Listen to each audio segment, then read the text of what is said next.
Assalamualaikum warahmatullahi wabarakatuh.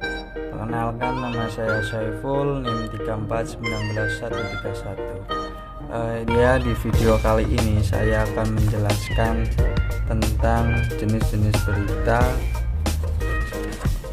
teknis syarat pendirian pers online, cara merancang rubrikasi program dan konten yang baik, dan yang keempat pengertian konvergensi media, dan yang kelima syarat yang harus dipenuhi untuk mendirikan sebuah lembaga pers dalam Undang-Undang Nomor 40 Tahun 1999. Oke, yang pertama ada jenis-jenis berita. Berita yang sering muncul di media cetak maupun di media online mempunyai jenisnya masing-masing.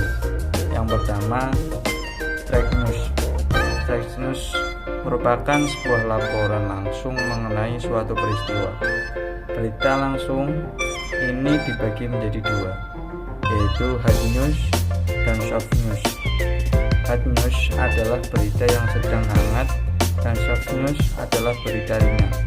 Berita straight news biasanya ditulis dengan unsur-unsur 5W plus 1H. Yang kedua ada dap news. Dap news merupakan berita yang berbeda dengan straight news. Dap news merupakan pengembangan dari berita yang sudah muncul. Pendalaman ini dilakukan dengan mencari informasi tambahan dari narasumber yang terkait. Dan yang ketiga, comprehensive news merupakan laporan tentang fakta yang bersifat menyeluruh ditinjau dari berbagai aspek. Berita jenis ini mencoba menggabungkan berbagai seperihan fakta dalam satu bangunan cerita peristiwa sehingga terlihat jelas kesimpulannya. Dan yang keempat, interpretatif. Berita ini merupakan berita yang biasanya memfokuskan sebuah isu, masalah, atau peristiwa-peristiwa kontroversial.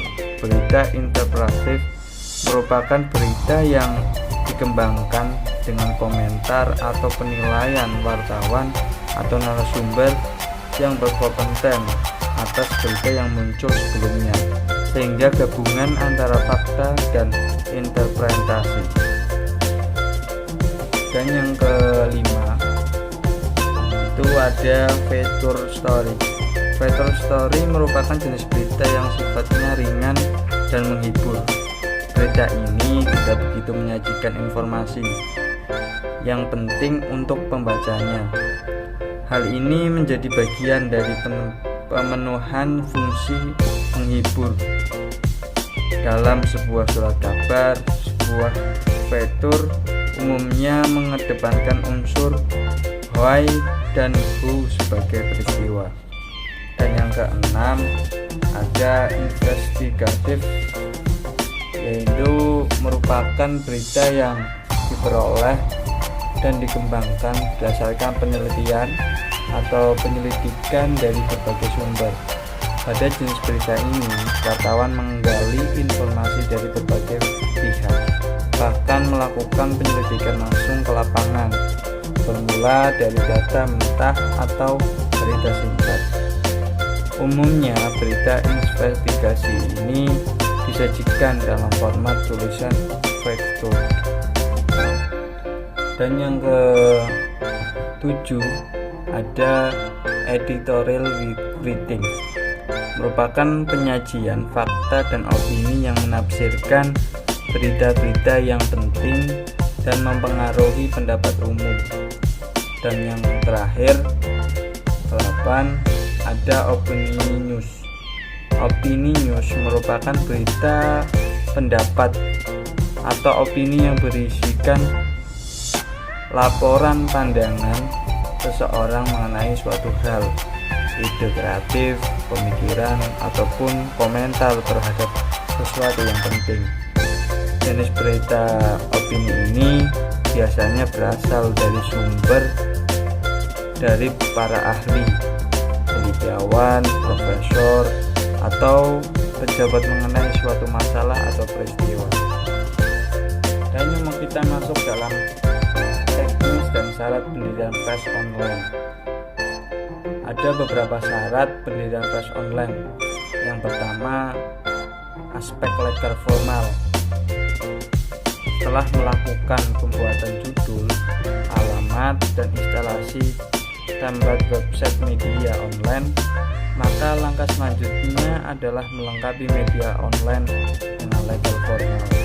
Aspek legal formal sangatlah penting agar media online beradab hukum dan resmi. Aspek ini juga menambah keyakinan pembaca media online berdasarkan pasal 9 Undang-Undang Nomor 40 Tahun 1959 tentang pers. Dijelaskan bahwa setiap warga negara Indonesia dan negara berhak mendirikan perusahaan pers. Dan yang poin yang kedua, setiap perusahaan pers harus terbentuk Badan Hukum Indonesia. Dan kita masuk dalam poin yang kedua, yaitu memverifikasi website media online ke Dewan Pers. Setiap media online yang sudah lolos verifikasi Dewan Pers nantinya akan mendapatkan berkode atau QR kode sebagai tanda terdaftar dan identitas sebagai media resmi. Menurut Sekretaris Jenderal PWI, ada 3 syarat utama untuk bisa lolos verifikasi Dewan Pers, diantaranya berbadan hukum perusahaan pers sehingga jelas alamat dan pengelolanya. Yang kedua, manajemen media dapat mengkaji wartawan dengan upah minimal provinsi atau UMP. Dan yang ketiga, menaati kode etik jurnalistik. Kita masuk lagi dalam pembahasan cara merancang rubrikasi program dan konten yang baik. Membuat konten yang berkualitas merupakan suatu pilihan. Ada beberapa cara yang harus kita lakukan untuk mengembangkan konten yang berkualitas dan menarik. Yang pertama, buatlah konten orsinil. Orsinil berarti orisinilitas. Ide harus berasal dari kita sendiri. Dan yang kedua, fokus ciptakan headline yang kuat. Headline yang baik dapat membangkitkan minat dan mengundang pembaca. Dan poin yang ketiga, bisa memberikan jawaban akurat dalam melaporkan dan mengambil informasi. Ciptakan hygienic konten. Ada beberapa tips yang dapat membantu kita dalam membuat konten yang hygienic. Yang pertama, buatlah pembaca bertanya-tanya. Terus yang kedua, buatlah bagian perkenalan yang mengesankan. Komunikasi yang lebih baik dengan menambahkan gambar dan video. Kebanyakan orang membaca tidak hanya ingin melihat teks saja, namun gambar dan video juga dapat menarik perhatian bagi pembaca. Pembahasan yang selanjutnya yaitu pengertian konvergensi media. Konvergensi media merupakan gabungan berbagai media seperti radio, televisi, surat kabar, dan internet menjadi satu untuk diarahkan ke media tunggal. Konvergensi berasal dari bahasa Inggris yaitu convergence, yang berarti bersatu atau persatuan. Sedangkan media merupakan sarana penghubung dalam penyampaian informasi. Konvergensi media disebabkan karena perkembangan teknologi komunikasi digital, terutama internet.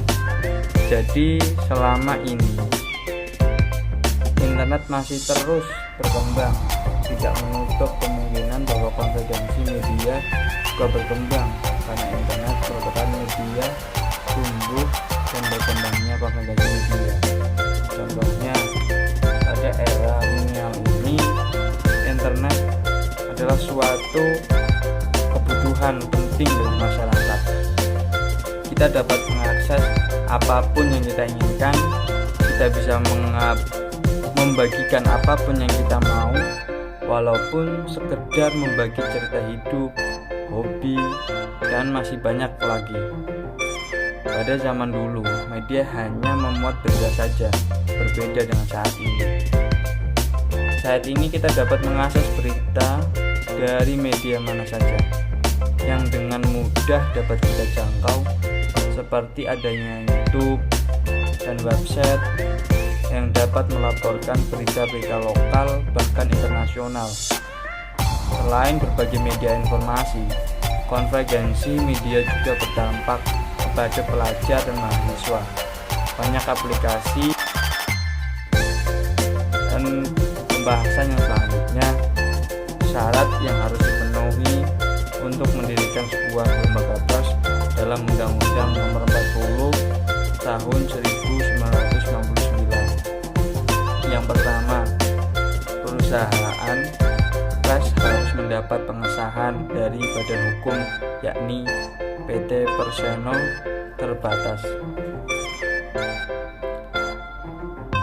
Dan yang poin kedua, perusahaan pers wajib punya dasar minimal 50 juta. Biasanya untuk media online, media cetak modal lebih besar.